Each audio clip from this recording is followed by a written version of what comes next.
This is Pet Life Radio. Let's talk pets.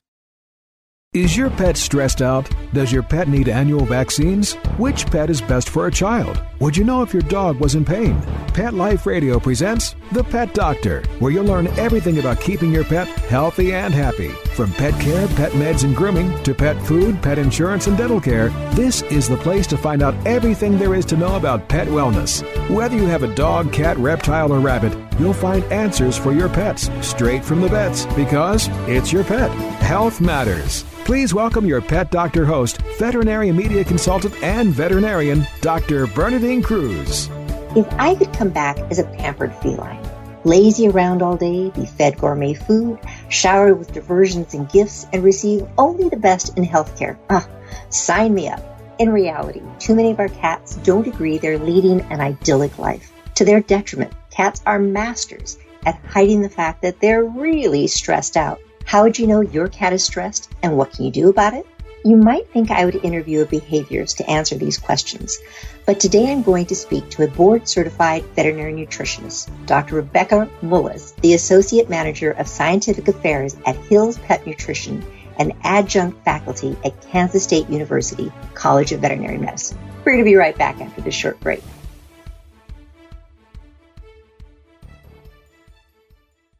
Do you want a cat litter that absorbs odor-causing wetness like a parched desert cactus? Well, Arm & Hammer's got a litter for you.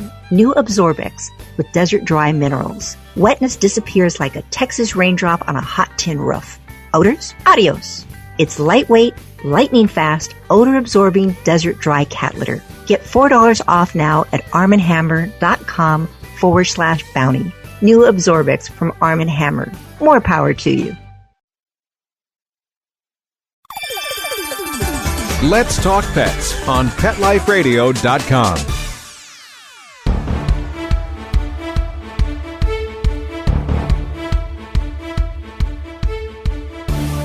Dr. Mullis, thank you for being with us today. Nutrition and stress, I think most people wouldn't think that they go together. I definitely would agree with that statement. I think it's something that it's easy to think environmental only, and that is a huge component of managing stress, but there are some things we can do nutritionally, and it makes it a very interesting conversation. All right. So first question, how common is stress in cats? I have two, and they really do look like they have a pretty cushy life. I just had a friend come over the other day, and I haven't seen the cats now for about 2 days. They're still hiding under the bed. So are mine the only crazy ones that are out there? I don't have any exact answers on the percent of cats that are stressed, but I think most cats experience some kind of stress in their life. Just daily activity, whether it's people dropping packages off at the house or you have a visitor come in, they're going to experience some stress. Now, depending on the household and the cat, some of them are going to react very poorly and things are going to stress them out a lot more than others. But just thinking about my daily life, I have things that stress me, but I'm not stressed the entire day. So I think you can rest easy that most cats are not overly stressed 24/7, but I think most of them do experience some stress in their life. So we have people coming over, Amazon right now with COVID. We get a lot of those deliveries at the front door. What are some of the other, say, major life changes? Things that, a roommate comes and goes, or Amazon delivery guy comes and goes. But what are some of the other ones that may have a bit longer lasting stressful effect for these kids? Yeah, so with cats, there are going to be a number of things, just the way the household is set up, that can not necessarily cause just that overt, acute, sudden stress, but can maybe make them not as relaxed and comfortable as they could be. So things like litter boxes. If you have a number of cats and you only have one litter box, that could become a stressful situation for them. Not having their own place to use the bathroom where it's quiet, and some of them really like that clean litter box. So having another cat go in the litter box before them may make them a little more on the stress side. Not having enough interaction with people. So some cats really like and enjoy that quality time with the pet parent or pet owner. Things like food bowls being separate from the litter box. They are curious. They like to explore. So having that enrichment in their life. So they may be indoor cats. They're not outside hunting. Not that I'm encouraging all of you to let your cats out and experience the danger of outdoors, but they need something to do in the house. So there are things you can do to have them hunt their food in little feeders, things like that. I know that sometimes clients will come into me and, you have this pregnant mother and she's bringing in the cat. It's like, all right, let us talk about this new baby coming into the house, because right now your cat kind of thinks it's the baby because it's gotten all the attention, especially if this is baby number one. This is the kitty. You are there to take care of the cat, hand and paw. And now all of a sudden there's this other thing that's in the house. Or again, right now with COVID, where so many of us are home, my cats are looking at me and I'm sure they're saying, hi, can you leave for a while? Because I'm kind of getting tired of seeing you around the house. I know some people, have their cats on their laps 24/7, but mine don't seem to do that. So are these fairly common stressors or major life changes for kitties? Oh, absolutely. The changes in the household, the change in routine is stressful for us and also our cats. I know I just had a baby about 8 months ago, and I don't have cats, but I do have a dog, and that's an adjustment for my dog. And if I had a cat, I'm sure that cat would have an adjustment period as well. Just kids running around is an adjustment for everyone. On that cat may have loved one spot in the house, and now we have a toddler running around. Things do Loves change, that yes. spot, and now that spot is no longer the favorite spot. They have to find a new one. So I think just having kids in the house can cause a little bit of stress. Depending on the cat, that may be something that they're not a huge fan of. One of the things I know that I really wanted to do, and I am holding off doing it because with my two cats, my youngest one, she's a little space cadet. She does not handle changes in her environment at all. And I really want to remodel my bathroom, but it's like, nope, this is not going to happen. This cat is not going to ever come out from underneath the bed if I try to do that. So I think remodeling seems to be a problem. Parties, we haven't had those in a while in our homes, thank goodness, because of COVID. But yeah, how can you tell, for my cat, it's going to be hiding under the bed. What are some other signs that you can tell that your cat is being stressed? Yeah, so I think the different things you'll see with your cat depends on if it's all of a sudden stress, like you have someone come into the house, or that more chronic problem where you're having your house remodeled for 6 to 8 weeks. They can start having a behaviorist change. Now, if it's sudden stress, like all of a sudden you have guests over and someone runs in your house or walks in, depending if it's a child or an adult, you might see behaviors such as them crouching with their body right on top of all their legs. Sometimes they'll shake, not always, but they definitely don't want to have their belly exposed. Sometimes their breathing rate increases, so they have rapid breathing. Their tail's often close to their body. You can see their pupils very dilated when they're stressed. They might have their ears back, their whiskers back. Sometimes they'll even hiss or growl if they're really stressed. So I've seen cats that really hate the car ride to the vet, and they might be drooling from stress. Occasionally, they'll urinate or defecate. They could be aggressive if you approach them. So there's that sudden something has stressed them out right this second. But when you start having it over time, or just maybe the stress isn't too bad, you might see the cat hiding more. So they don't want to come out of the guest room when you have a visitor. Maybe they're resting more. They're not as playful. Maybe they're not eating as well. They're not grooming like they normally would. Sometimes it's inappropriate urination or defecation. So maybe they're urinating on your bed or on the bath mat. Sometimes it's over grooming or redirected aggression. So they're not necessarily attacking the stressful item or person, but they're attacking something else. So there can be a lot of different stress behaviors, and they're not going to be the same for all cats. So you're going to have to look at your cat and really say, is this abnormal from what I'm normally seeing them do? It's interesting you bring this up because I've had cats forever and ever, it seems like, and I am still always surprised at what they will do. It's like, really? So recently I got my two cats into their carriers. I was going to take one in for a dentistry, and I thought I'd take the baby along just so it wouldn't be home by itself and I could give it an exam and pretend, that I wasn't the veterinarian at home. And the kitten got out, she's not a kitten anymore, the cat got out of its carrier. It's like, fine. And by this time, I didn't have a chance to stop, grab her up again, put her in her carrier, say, fine, you can just stay home by yourself. Came home that evening. My older comes through the door nice and calmly. The baby comes running to the door, and all of a sudden it's like, who are you? And for 36 hours, she would have nothing to do with her sister kitty.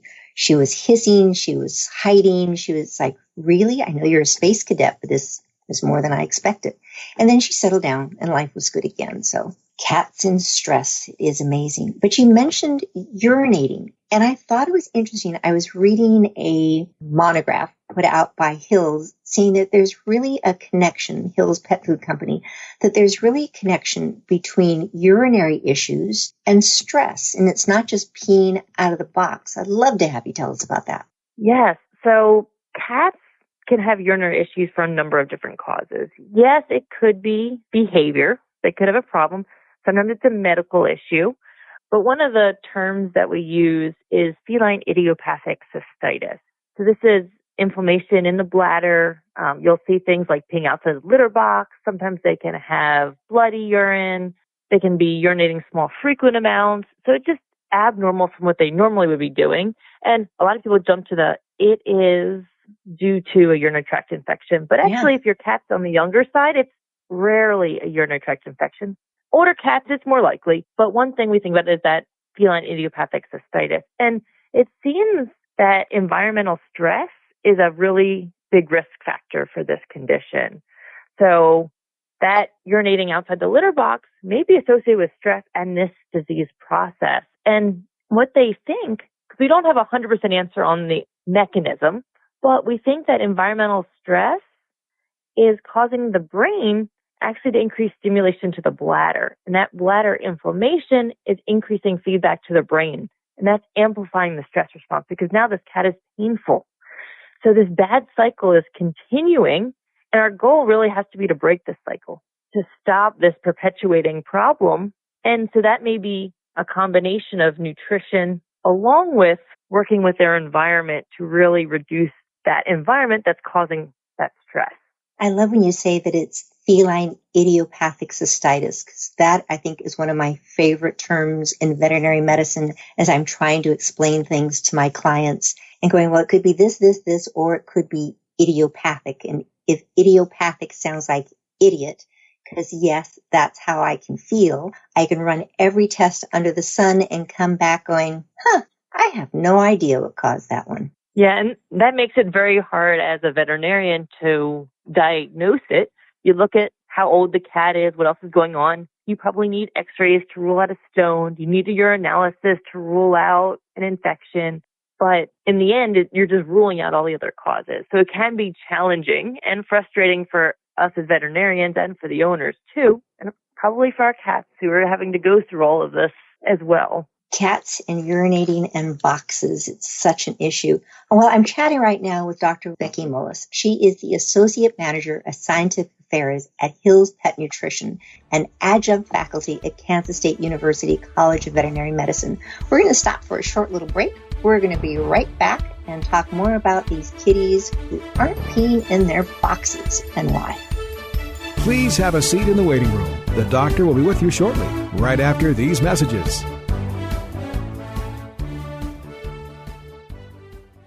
Looking for a dental treat that does more for your dog? Daily Dose is a 2-in-1 chew that pairs a daily dental scrub with powerful supplements to help with the biggest health concerns facing our dogs. Daily Dose was developed by vets to be simple to use and super effective. Plus, dogs love the taste. Available for joint, skin, heart health, or calming. Daily Dose.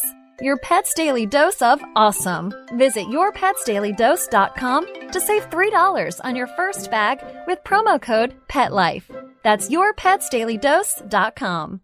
Are you listening to this right now with a cell phone clenched between your teeth as you frantically flip pages on your paper calendars? Or are you a new breed of groomer, bred for speed and efficiency of movement? 123 Pet software automates your communications, doing the reminding, confirming, thanking, and marketing for you. 123 Pet centralizes your schedule, employees, clients, inventory, and more. 123 Pet is the business management software you need. Start minding your business today. Visit 123petsoftware.com. Let's talk pets. Let's talk pets On Pet Life Radio. Pet Life Radio. PetLifeRadio.com. Welcome back to the Pet Doctor on Pet Life Radio. The doctor is in, and we'll see you now. Dr. Mullis, you had mentioned cats peeing on the bed or pooping on the carpet. Oftentimes people see that and they go, they're doing it out of spite. Are cats really doing it out of spite? No. Usually there's some kind of medical problem underlying it. And we mentioned the feline idiopathic cystitis, and that's what most of those cases are going to be. In studies looking at the whole cat population with urinary issues, that makes up about 2/3 of the cases. So most of the time, it's going to be that feline idiopathic cystitis. Now, a full evaluation by the vet is really going to be needed to determine that's what it is. But usually, it's not, they're spiteful, even though it does feel that way. When my sister called me and said she left a drawer open and the cat peed in the sock drawer, she definitely felt like the cat was doing it to spite her. But really, she had just moved to a new apartment. And that was probably a stressful situation. And later she found out that cat did have idiopathic cystitis. And I think sometimes they like to smell our shoes. And even though the socks were washed, it smells so much like us. So it's kind of like, I'm stressed. Okay, maybe this will make me feel better. Who knows what goes on between their ears? Are there other signs that you're going to see that your cat is stressed other than urinating when they're not supposed to? Yeah, so obviously you can start seeing them hide more. You can see them. Sometimes you have aggression. Sometimes it's excessive grooming. Maybe they're not playing. Maybe they're not eating as well. So there can be a number of different things you can see if they're stressful, not just urination. That tends to be the one that gets the most attention by us and all the owners out there because it's disrupting our lives. We're having to clean up the mess. So that tends to be what sticks in our mind. How do you know, that's a question clients are always asking you. They don't want to come in every time a cat hiccups funny. But it's like, all right, you've waited maybe a little bit too long this time. Where's that tipping point? When do you say, yes, it is time to go see your vet? So I think anytime you think your cat may be stressed, it's a great time to have that conversation with your vet to see if this is something that you really need to address and talk to your vet about what kind of solutions we could put in place in that house to figure out if we need to see the vet or not. But if that cat is urinating outside the litter box, it's definitely a time to go to the vet because there could be something like a urinary tract infection, a stone, or feline idiopathic cystitis that's the reason for that. And there are things that we can do medically to help address those problems. One thing I will mention, Hills has put out this stressometer. So you can just find it at hillspet.com/stress-o-meter. But it's a great little survey. So you can put in information like, is your multi-cat household? How many litter boxes do you have? Lots of different things about the household. And that can help you evaluate if your cat may be stressed and help you make that decision if you need to go see your veterinarian. At the top, we were talking about nutrition. And yes, you're from Hills Pet Food. And it's like, how can nutrition impact stress? And I think for a lot of people, they go online and maybe they'll type in stress and they'll see various homeopathics. Everyone wants to do things so naturally. So there might be using Rescue Remedy, or they'll use some of these feel away products. So the pheromones that they can just plug in and gives off this aromatherapy for cats to be less stressed. But there's different ingredients in foods that can truly make a difference. And I'd love to have you address that. Yeah, absolutely. So there are urinary foods on the market and there's supplements. There are two ingredients that I want to talk about in particular because these have actually had research studies done to evaluate how they can affect stress in cats. So the first one is L-tryptophan. Now this is something you probably think about mostly around Thanksgiving. Yeah, it's in turkeys, isn't it? Yes, absolutely. So this is an amino acid. It's found in meat. We call it out at Thanksgiving because of the turkey, but it's found in a lot of different protein sources. But what is cool about this amino acid, it's actually used by the body to make serotonin. And that may sound familiar to you because this is a compound that you see in the brain and it's associated with mood, emotion. So it is a neurotransmitter in the brain. So that amino acid is actually converted to that. So in cats, they've looked at certain doses of this natural amino acid, And the study showed that it can affect the frequency of stress-related behaviors and signs of anxiety in cats. So the authors of that study actually concluded that it improved the welfare of the cats in that study. So that's great. It's something that's very natural. It is an amino acid. So that's fantastic. That's something that you can actually find in foods, and in certain therapeutic foods, you'll actually have higher levels than in a normal food for cats. Is So it that's something appropriate that for you can somebody do. to get a supplement of L-tryptophan at a supplement store and just give L-tryptophan to a cat? Would that be appropriate? So I generally prefer adding it into a food or already a pre-purchased supplement, because with human supplements, first of all, you're going to use a small amount. A lot of things for humans and people are going to be, all the dosages are going to be larger amounts. So it's best to have it included in a food. That way it's already, we know quality control is there. Plus, You mentioned there's cat, another product also. What was that one? Oh, it's alpha-kazazepine. So that sounds like a very chemical, fancy name, but it really is just a hydrolyzed milk protein. So the milk protein that's broken down into small pieces. We think about babies, and it's historically known that, milk has a calming effect in babies. They have lots of an enzyme to break down that milk in their stomach, more than adults do. So it's calming in babies, and it's been studied in multiple animal species as well. So in cats, it actually did show that it was helpful in the management of anxiety in cats, including socially stressful situations.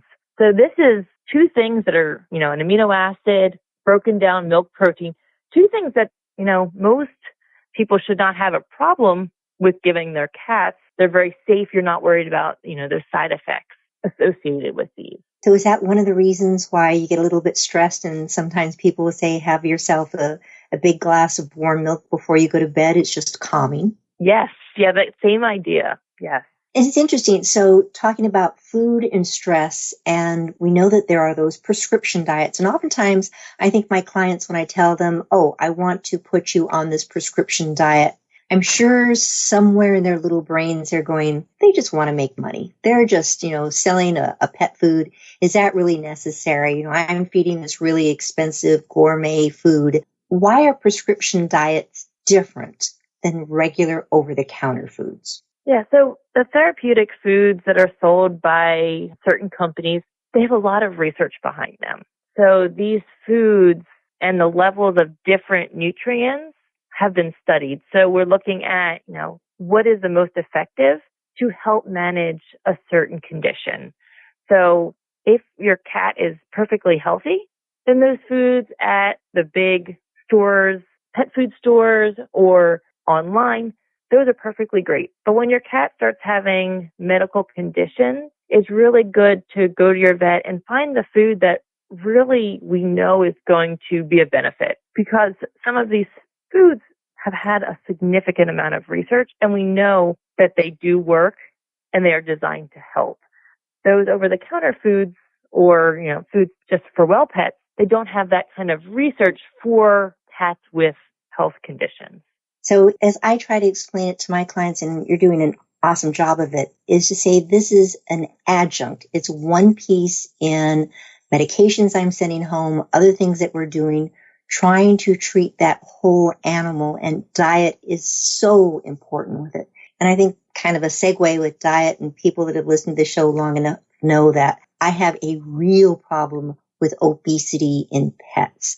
I know people think, they're just a little chubby, they're cute, they like their food, it's, kind of laugh it off. But obesity even has an issue with bladder problems too, doesn't it? Yes, it does. And that's actually one of the things that we have found is a risk factor for urinary issues is excess body weight. So it's so important, even if your pet is overweight right now, to start that weight loss journey as soon as possible, because we want to do everything we can to reduce that risk.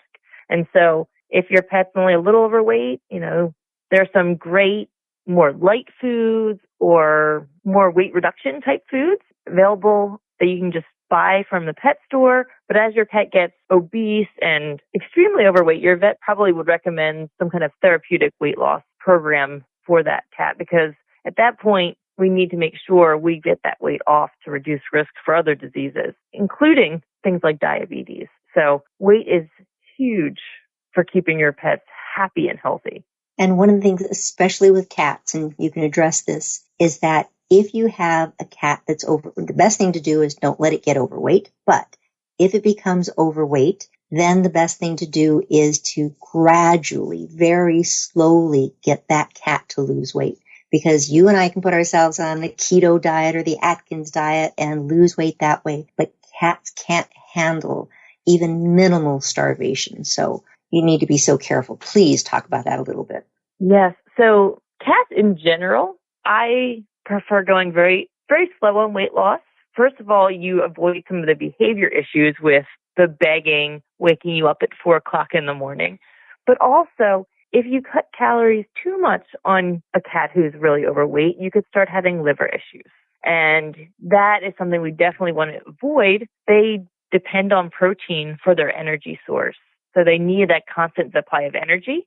And if you cut their food supply down, you cut their protein supply down. So we really want to make sure that we do it the right way. And that is why working with your vet on weight loss plan is so crucial to make sure you have good success, because they can really help calculate what the right amount of food is for your pet, especially if your pet needs to lose a lot of weight. We want to make sure that we do it safely and effectively. So, Dr. Becky, once your cat has lost weight, it's had its urinary issue, you put it on this special therapeutic diet, do they need to stay on these diets the rest of their lives? I know oftentimes clients are just really hesitant. It's like, oh, I don't want to fix what's not broken. Or they're saying, this stuff isn't the most inexpensive. When can I get off of it? So what's the answer? So I think a lot of that depends on the individual pet. I think we always, as veterinarians, have to look at the individual patient, the individual case, because every pet's a little different. So for some cats, they end up needing to stay on a weight management food with bladder support for a long period of time because they're so prone to gaining weight. It's kind of like you say, oh, I just look at a cookie and I gain a pound, that type of situation. Some of those do need a food to really manage their weight so that we can keep it off. Other cats, depending on what the urinary issue is, they might only need a urinary food for the rest of their life, or maybe some of them can switch to just a wellness food that a normal healthy cat would eat. But it really depends. I do get concerned anytime a cat has already gained weight that they could bounce back and start gaining that weight back. And it is a long process getting to lose weight. So I really hate to see the family have to go through that weight loss program again with that same cat. So if that's what it takes to keep the weight off, it's definitely worth it when you start looking at the risks of obesity in cats. So if you transition them off of food and you find the problems coming back, okay, don't wait too long. Transition them back to the food they were doing well on. Great ideas. Okay, we've been talking about stress in cats. What are some of the general tips that people can use for relieving stress in their cats as we wrap this up? Yeah, so some things that you can do is making sure you're cleaning that litter box every day. If you have more than one cat, you want to make sure you have more than one litter box. Ideally, an additional one. So if you have 2 cats, have 3 litter boxes, that's great. Keep the food well away from that litter box. No one likes to eat in the bathroom. Keep things around to have them play with. So different toys, different interactions. Window seats are fantastic. So if you can have them watch the birds, watch the neighbors, as long as that's not stressing them out, that's a great thing for them. Having perches in the house, so things that they can climb on to get a different view, get the aerial view of the room. That's very helpful. And have a spot where they can have quiet time. So if you have kids, babies in the house, have a spot where they can go relax, enjoy some quiet. I know as a parent, I like having my quiet time too. So have that for them. And make sure if you don't have a scratching post or something that they can, get that natural behavior out, have that added to your house. That can really help keep them healthy and happy. I think that's wonderful. I try to have all those things for my cats, definitely scooping the box twice a day for my 2 kids. Tell people to keep their boxes, the 3 of them, if you have multiple boxes, keep them away from each other so they're not right one on top of the other. It's like, no, you want your own private little potty. And the other thing I've recently done with my own cats, realized YouTube, which I have a system where I can see YouTube on my big TVs. They have these cat games that are awesome. They can watch birds, they can chase feathers or, fake little mice. And my cats now wait for me at night to turn on the TV so they can get their little TV fix.